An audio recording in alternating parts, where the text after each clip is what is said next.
अपने भाइयों को यही कहना चाहता हूँ, देश इसी से बर्बाद हो रहा। सोचो ये जिला गवर्नमेंट द्वारा 8 साल की उम्र का लड़का, मुस्लिम लड़का यहाँ के सबको चंदन लगाना, सबको पवित्र कर रहा है। देश मुसलमान के चंदन नहीं, देश तुम जैसे लोगों की बुद्धि की वजह से बर्बाद हो रहा है। तुझे तो ये भी नहीं पता होगा कि वो तू चंदन अपने माथे पे लगवा क्यों रहा है। और अब मैं शर्त के साथ कह सकता हूँ कि तेरे जैसे 70% भक्तों को नहीं पता होगा कि वो अपने माथे पर तिलक क्यों लगवा रहे हैं। और अगर मेरी बात पे विश्वास नहीं है तो अपने आसपास जो भीड़ लगी है उसमें से किसी से भी पूछ ले कि तुम ये चंदन क्यों लगवा रहे हो। आधों से ज़्यादा का जवाब होगा कि भाई सब लगवाते हैं, या फिर पंडित ने बोला है और तुम सब लोग पंडित की बात मान रहे हो। पंडितों ने पुराने टाइम में अपनी जाति ऊंची करने के लिए ये सब बना दिया क्योंकि उनमें बुद्धि थी, और तुम भी उसी बात को ऊंचा कर रहे हो, मतलब पंडितों को ऊंचा कर रहे हो। और तुम में से एक भी बंदा पंडित से जाके ये नहीं पूछेगा कि ये लगाना क्यों है या इसका पर्पस क्या है।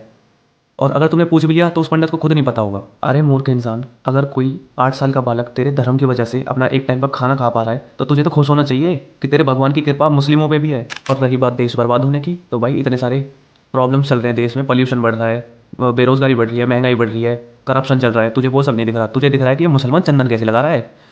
और एक बात बता, अगर तेरा मंदिर और तेरे मंदिर के आसपास का एरिया इतना पवित्र है तो उसकी पवित्रता से तो मुस्लिम भी पवित्र हो जाना चाहिए ना। ये क्या बात हुई कि चंदन भी अपवित्र हो रहा है। सुधर जाओ, ये हिंदू मुस्लिम कुछ नहीं होता, सारे धर्म अच्छे होते हैं, कोई किसी का बुरा नहीं चाहता, सब कुछ पॉलिटिक्स है।